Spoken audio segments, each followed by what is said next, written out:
নমস্কার। গল্পের কোলাহলের ২৪ নম্বর এপিসোডে সকলকে স্বাগত।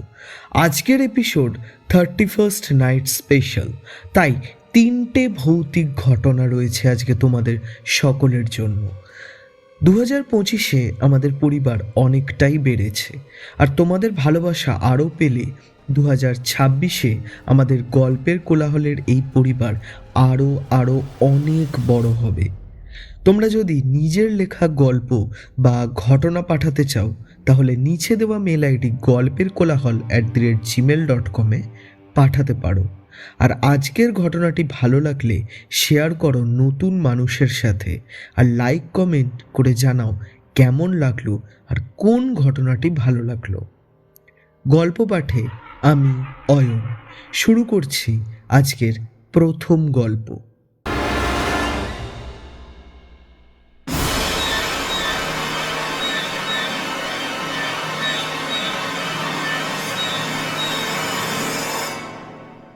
আজকের প্রথম ঘটনাটি পাঠিয়েছে সৌভিক চ্যাটার্জি, কলকাতা থেকে। সৌভিকের মা খ্রিশ্চান আর বাবা হিন্দু। সে যেমনভাবে ঘটনাটি পাঠিয়েছে ঠিক সেরকমই তোমাদের কাছে পড়ে শোনাচ্ছি। আমার নাম সৌভিক চ্যাটার্জি।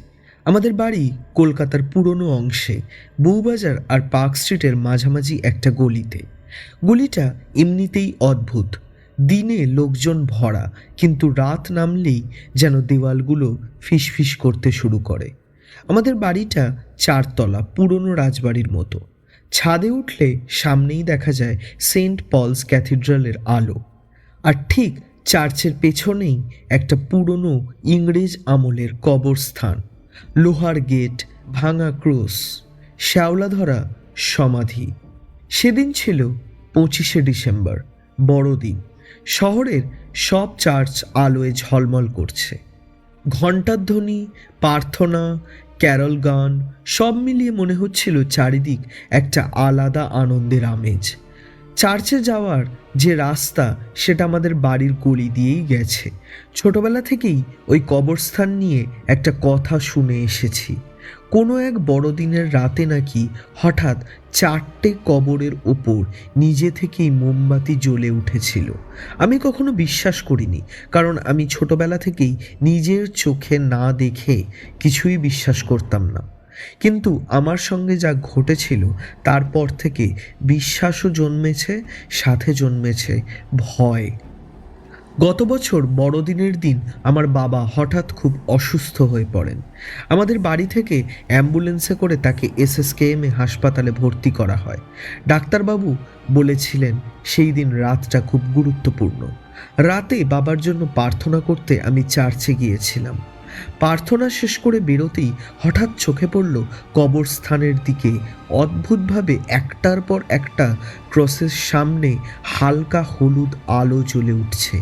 আমি প্রথমে ভেবেছিলাম চোখের ভুল, কিন্তু কবরস্থানের সামনে যেতেই বুকটা কেঁপে উঠল। চারিদিক অন্ধকার, কোথাও কেউ নেই, কিন্তু কবরগুলোর ওপর মোমবাতি জ্বলছে। সব কবরেই আলো, শুধু একটা ছাড়া। চার্চের একেবারে শেষ মাথায় একটা কবরের সামনে অন্ধকার। আমার বুক ধক করে উঠল। কেন জানি না, পা নিজে থেকেই এগোতে শুরু করলো। চার্চের আলো পেছনে পড়ে গেল। কবরস্থানের ভেতরে ঢুকতেই মনে হলো সব শব্দ মারা যাচ্ছে। ভেজা ঘাস, হাওয়ায় ধূপ আর মোমের গন্ধ। আমি অন্ধকার কবরটার সামনে দাঁড়িয়ে নামটা পড়লাম। সেখানে লেখা অনিরুদ্ধ চ্যাটার্জি। তারিখ লেখা মৃত্যু ২৫শে ডিসেম্বর, আগামীকাল। ঠিক তখনই চারপাশের সব মোমবাতি একসাথে দপ করে নিভে গেল। পুরো জায়গাটা ডুবে গেল অন্ধকারে। কানে ভেসে এলো ফিসফিস করে কে যেন বলছে আমার ঠিক পেছনে, যার কবর তৈরি হয়ে গেছে সে আর বেশি দূরে নয়। আমি চিৎকার করতে গিয়েছিলাম, কিন্তু গলা দিয়ে শব্দ বেরোলো না। হঠাৎ একটা মোমবাতি আবার জ্বলে উঠল, শুধু একটাই। সেটা ছিল আমার পায়ের সামনে। আমি নিচে তাকালাম, একটা খালি জায়গা, মাটিতে নতুন খোঁড়া দাগ, আর একটা ছোট বোর্ডে লেখা সৌভিক চ্যাটার্জি, আমার নাম। মৃত্যু 25শে ডিসেম্বর রাত 12:45। ঠিক তখনই চার্চের ঘন্টা বেজে উঠল 12টার। আমার ফোনটা ঠিক তখনই কেঁপে উঠেছিল। হাসপাতাল থেকে ফোন এসেছিল। তারা বলেছিলেন আমার বাবা এখন ভালো আছেন, উনি বিপদ কাটিয়ে উঠেছেন। আমি হাসতে চেয়েছিলাম, কিন্তু তখনই বুঝলাম একটা মোমবাতি আবার নিভে গেছে। সেটা ছিল আমার জন্য খোঁড়া কবর। হঠাৎ আমার পা দুটো ধরে মাটির নিচের দিকে কেউ টানতে শুরু করলো, সামনে নতুন খোঁড়া কবরের দিকে। আমি নিজের টাল সামলাতে পারছিলাম না। জোর করে আমায় গর্তের মধ্যে ফেলার চেষ্টা করা হচ্ছিল। অনেকগুলো হাত আমার পা ধরে টানছিল। তারপরেই আমি গর্তের মধ্যে পড়ে গিয়েছিলাম। এরপর আমার আর কিছু মনে ছিল না। আমি ওই গর্তের মধ্যেই দেখেছিলাম আমার মুখের ওপর মাটি পড়ছে শুধু। আমি জ্ঞান হারিয়েছিলাম। পরদিন সকালে কবরস্থানের পাশে আমাকে পাওয়া যায়। আমি জানি না আমি ওখানে কি করে গেলাম। জ্ঞান আসতে আমি চমকে উঠে চারিদিকে দেখেছিলাম। হাত পা আমার কাঁপতে শুরু করেছিল। সেখান থেকে আমাকে কয়েকজন লোক ধরাধরি করে পৌঁছে দিয়েছিল আমার বাড়িতে। ডক্টর দেখিয়ে আমি আস্তে আস্তে ঠিক হয়ে উঠি। কিন্তু আমি বিশ্বাস করি আজও বড়দিনে চার্চের আলো জ্বলে, গান হয়, প্রার্থনা হয়, আর পেছনের সিমেট্রিতে মোমবাতিগুলো ঠিকই জ্বলে ওঠে। কিন্তু আমি জানি না সেদিন ওই নতুন খোঁড়া কবরটা কে খুঁড়েছিল, আর তার ভেতর থেকে ওই হাতগুলো বেরিয়ে আমাকে যে টেনেছিল সেই হাতগুলো কাদের ছিল। তোমার ঘটনাটি বেশ ইন্টারেস্টিং লাগলো সৌভিক।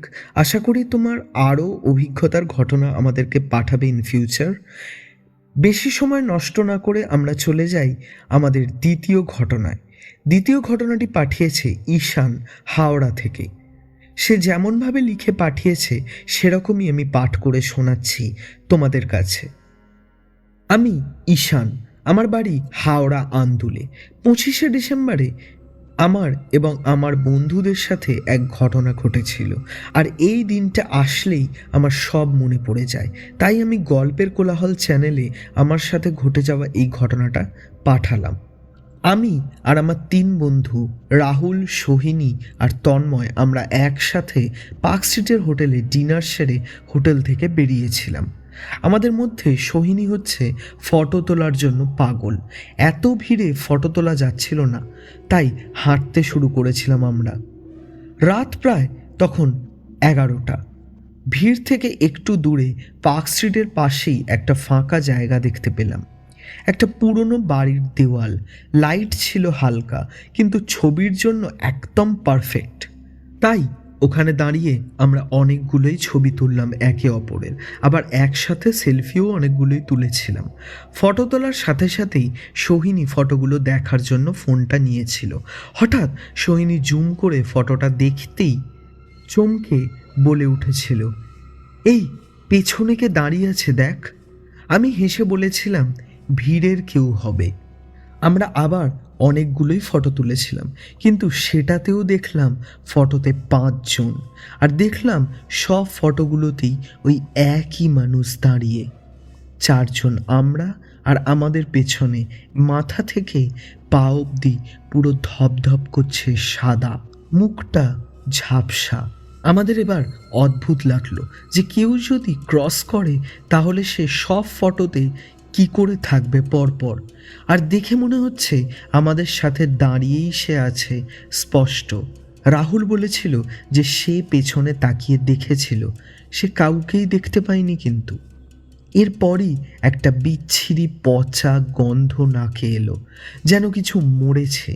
পাশেই হঠাৎ দেখলাম একটা কাক মরা হঠাৎই সেখানে পড়ে আছে আমাদের সামনে। এতক্ষণ কিন্তু সেটা ছিল না। আমাদের জায়গাটা একদমই ভালো লাগছিল না, মনে হচ্ছিল কিছু গন্ডগোল আছে। আমরা তাড়াতাড়ি জায়গাটা ছাড়লাম। পার্ক স্ট্রিটের আবার ভিড় জায়গায় আমরা এলাম। আলো, মানুষ, গানের মধ্যে ভয়টা চাপা পড়ে গেল। রাত 1টা নাগাদ বাড়ি ফিরে এলাম। আমি আবার ছবিটা খুললাম। দেখলাম 5 জনের মধ্যে আমরা 4 জন ক্যামেরার দিকে তাকিয়ে, আর ওই 5 নাম্বার অবয়বটি তাকিয়ে আছে আমার দিকে। আমি জুম করে ওটা দেখলাম ভালো করে। মুখটা একটু পরিষ্কার হলো, আর তখনই বুঝলাম ওর মুখটা কি অস্বাভাবিক, যেন মুখের ওপর নাক আর ঠোঁট কেউ বসিয়েছে কোনো রকমে। খসে পড়ছে চোখটা, দেখা যাচ্ছে দুটো ফাঁকা গর্ত, ঠোঁটের কোণে একটা অদ্ভুত হাসি। ঠিক তখনই আমার ফোন বেজে উঠল। দেখলাম রাহুল কাঁপা গলায় বলে উঠল, ঈশান, আমার বাড়ির বারান্দায় কেউ হেঁটে চলে বেড়াচ্ছে সমানে, পায়ের শব্দ শোনা যাচ্ছে ভাই, কিরকম একটা অদ্ভুত ব্যাপার হচ্ছে আমার ঘরেতে। আমি রাহুলকে সাহস জোগালাম, তারপর ফোনটা রেখে শোয়ার চেষ্টা করলাম। সঙ্গে সঙ্গেই আমার ফোনে একটা মেসেজ ঢোকে, আর সেই মেসেজে লেখা, আবার দেখা হবে একই জায়গায় নেক্সট ক্রিসমাসে। আমি মেসেজটা গ্রাহ্য না করে ঘুমিয়ে পড়েছিলাম। পরদিন সকালে ফোনটা বেজে ওঠে। রাহুল ফোন করে আমায়। আমি ফোনটা ধরে শুনলাম তন্ময়কে কোথাও খুঁজে পাওয়া যাচ্ছে না। সেই শুনে আমরা সব জায়গায় খুঁজে শেষে গত রাতে পার্ক স্ট্রিটের সেই রাস্তায় সেই বাড়ির সামনে তন্ময়কে পাই, কিন্তু তার মানসিক অবস্থা একদমই ভালো ছিল না। জানি না তন্ময়ের সাথে সেদিন কি ঘটেছিল, ও কিছুই আমাদের বলতে পারেনি সেদিনের পর থেকে। ও মেন্টালি এখনো আনস্টেবল হয়ে রয়ে গেছে।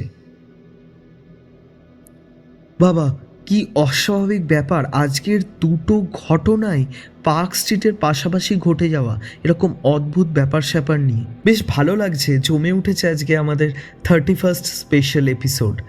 এবার চলে যাচ্ছি আজকের আমাদের শেষ ঘটনায়। এই ঘটনাটি পাঠিয়েছে মৌমিতা চন্দননগর থেকে। নমস্কার দাদা, আমি মৌমিতা। আমার বাড়ি চন্দননগরে। আমি গল্পের কোলাহল চ্যানেলে আমার সাথে ঘটে যাওয়া এই সত্যি ঘটনাটা পাঠালাম।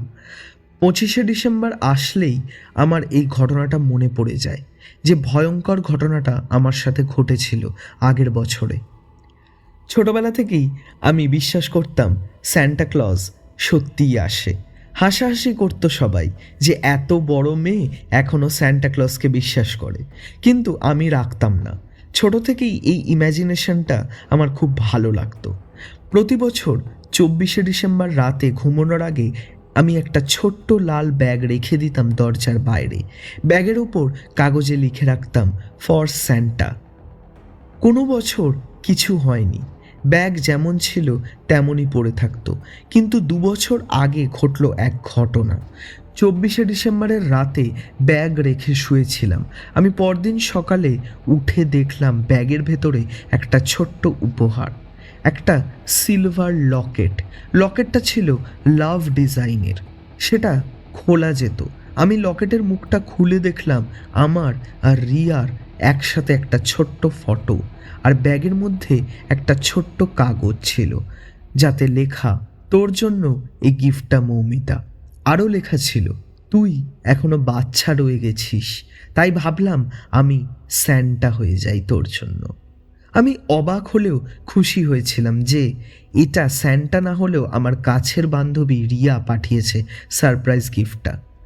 পরদিন সকালে জানতে পেরেছিলাম একটা অদ্ভুত ঘটনা ঘটেছে। 24শে ডিসেম্বর রাতেই নাকি রিয়া বাড়ি ফেরেনি। রিয়ার গাড়ি পাওয়া গেছিল শহরের বাইরের, ভেতরে রিয়া ছিল না। 1 সপ্তাহ পর তার দেহ পাওয়া গেছিল। এরপর থেকেই আমি আর কখনো স্যান্টার জন্য ব্যাগ রাখিনি। 1 বছর কেটে গেছিল। আগের বছর 24শে ডিসেম্বরের রাতে আবার ঘটল সেই এক ঘটনা। আমি একাই ছিলাম সেদিন বাড়িতে। রাত 11:30 নাগাদ হঠাৎ দরজার বাইরে কিছু পড়ার শব্দ আমার কানে এলো। ধূপ করে বুকটা কেঁপে উঠল। আমি দরজা খুললাম না, শুধু পিপহোল দিয়ে তাকালাম দরজার বাইরে। দেখলাম কেউ নেই। মনে সাহস নিয়ে আমি দরজাটা খুলে দেখলাম দরজার সামনে সেই লাল ব্যাগটার মতো একটা ব্যাগ পড়ে আছে, যার গায়ে নতুন একটা কাগজে লেখা, this year it's really from Santa. হাত কাঁপতে লাগলো। আমি ব্যাগটা ঘরের ভেতরে আনলাম। সারা রাত জেগে বসে রইলাম। ভোরের আলো ফুটতেই সাহস করে ব্যাগটা খুললাম। ভেতরে একটা ছোট্ট বক্স। খুলতেই শরীর ঠান্ডা হয়ে গেল। ভেতরে ছিল একটা মোবাইল ফোন, পুরনো, স্ক্রিন ভাঙা। এটা ছিল রিয়ার ফোন। ফোনটা নিজে থেকেই অন হলো, একটা ভয়েস নোট প্লে হতে লাগলো অটোমেটিক। রিয়ার কণ্ঠ শোনা গিয়েছিল ফোনের ওপার থেকে। রিয়া বলেছিল, মৌমিতা, যদি তুই এটা শুনিস তাহলে বুঝবি আমি আর এই পৃথিবীতে নেই, কিন্তু তোর খুশির জন্য আমি তোকে এই ফোনটা উপহার দিলাম। তারপর আমি ফোনটা পুলিশ স্টেশনে জমা দিয়ে আসি। এরপর আমি লাস্ট 1 ইয়ার একা কখনো থাকিনি আমার বাড়িতে বা অন্য কোথাও। আমি এখনো ভাবতে পারি না যে রিয়া এখন আর বেঁচে নেই। পরে তার দেহ উদ্ধার করেছিল পুলিশ, কিন্তু তার দেওয়া গিফট ফোন কি করে আমার কাছে এলো সেটা আজও আমি জানি না। এই বছর আমার সাথে আর কিছুই ঘটেনি, তবে রিয়া সেই পাপীদের যোগ্য শাস্তি দিয়েছে যারা তার সাথে খারাপ করেছিল। সেটা কোনোদিন তোমাদের চ্যানেলে পডকাস্টে গিয়ে আমি সামনে বলবো। নিশ্চয়ই মৌমিতা, এরকমই আমাদের চ্যানেলের পাশে থাকো, তাহলে আমরা হয়তো অনেক তাড়াতাড়ি আমাদের একটা হরর পডকাস্ট এপিসোড নিয়ে আসতে পারবো আমাদের চ্যানেলে। অ্যান্ড তোমার পাঠানো এই ঘটনাটা খুবই ইমোশনাল অ্যান্ড প্যাথেটিক। তো আজকের এই 3টে গল্প তোমাদের কেমন লাগলো প্লিজ কমেন্ট করে জানাও। অ্যান্ড কোন গল্পটা বেশি ভালো লাগলো সেটাও জানাও। Like, share, comment and subscribe করতে কিন্তু ভুলো না।